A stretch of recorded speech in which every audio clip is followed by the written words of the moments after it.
Assalamualaikum warahmatullahi wabarakatuh. Kita lanjutkan materi kuliah kita dengan sifat Allah yang keenam, yakni wahdaniyah.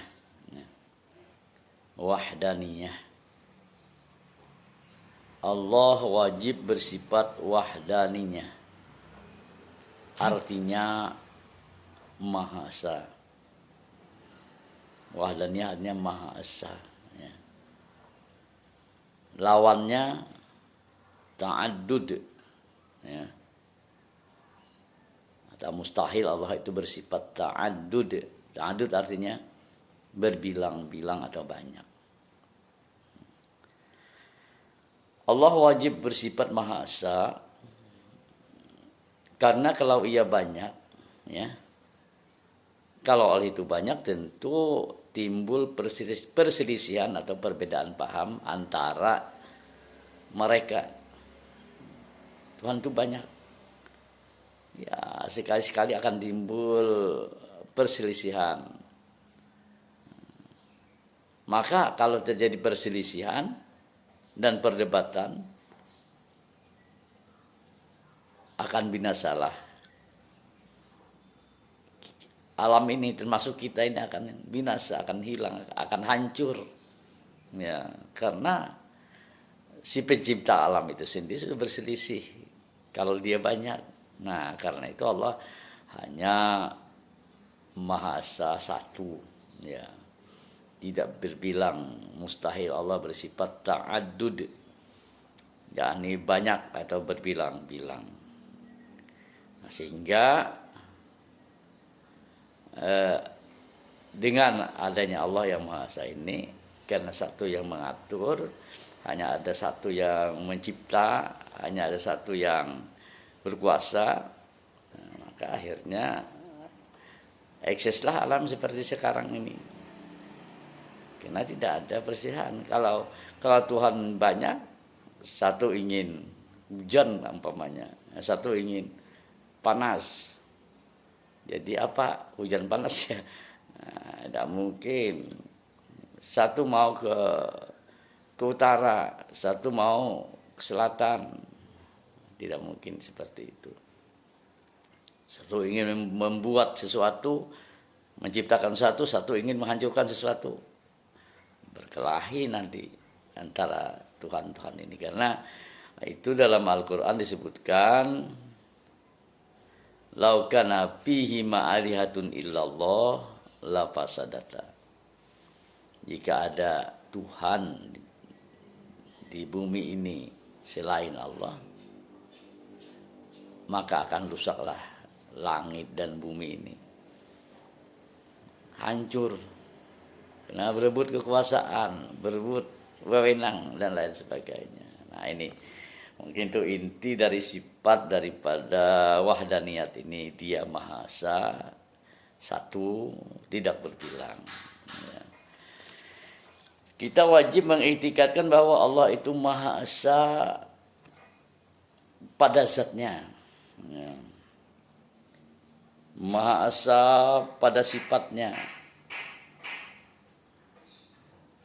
Maha Esa dia pada af'al atau perbuatan. Nah, maksudnya apa? Maksudnya wahdaniyat pada zat, esa pada zat itu ialah zat Allah itu tidak tersusun dari bagian-bagian seperti bagian tubuh kita ini yang terdiri dari tangan, kaki, kepala, dan lain sebagainya. Nah, itu jadi Allah itu zat, Allah itu tunggal, satu. Hanya ada satu-satunya Allah di dunia ini. Ada satu Tuhan yang Maha Esa. Dan adanya Allah juga tidak tersusun seperti kita ini, ada tangan, ada kaki tadi, ada mata, ada mulut dan sebagainya. Kemarin mungkin sudah pernah kita singgung itu ya. Dan tidak ada juga yang mempunyai zat atau keberadaan yang seperti keberadaan Allah tidak ada. Ya. Tidak ada yang menyamai Allah itu. Walam yakullahu kufuwan ahadan. Kan dalam Al-Quran itu di surah Al-Ikhlas. Tidak ada sesuatu pun yang menyamai, menyerupainya. Ini kenapa disebut dengan surah Al-Ikhlas.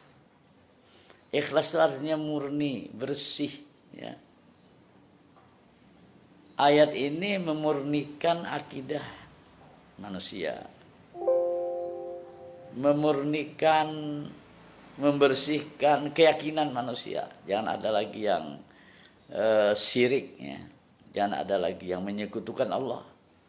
Jangan ada lagi yang mengatakan Allah itu punya tangan, punya kaki, punya mulut, punya kepala, dan sebagainya. Allahu Ahad. Katakanlah Allah itu Esa. Maha Esa. Allahus Samad. Tadi sudah kita singgung pertemuan tadi.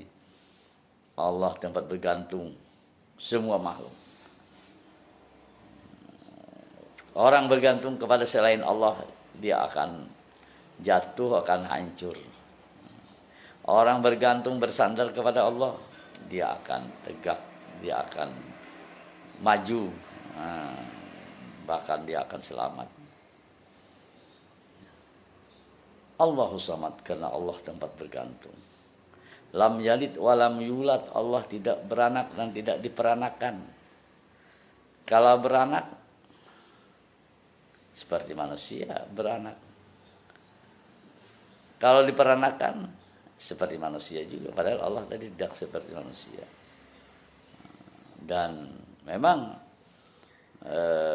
orang dahulu juga ada mengatakan bahwa Uzair anak Allah. Malaikat itu anak Allah perempuan katanya. Nah, juga itu sudah keluar dari wahdaniyat. Kalau ada Allah punya anak, berarti anaknya jadi Tuhan lagi. Jadi banyak di Tuhan, semakin banyak anaknya, banyak lagi Tuhan ini. Bahkan ada cucunya Tuhan nanti, insya Allah. Lalu cucunya Tuhan ini berebut kekuasaan, berebut wewenang, berebut wilayah. Katanya aku ingin di sebelah sini, aku dengan daerah ini, aku ingin negara ini. Wah, hancur sudah negara bumi ini. La pasadata. Walam yakullahu kufuwan ahad. Tidak ada yang menyerupai zat Allah. Kalau seperti tadi disebutkan seperti cahaya yang terang benderang, seperti bulan purnama.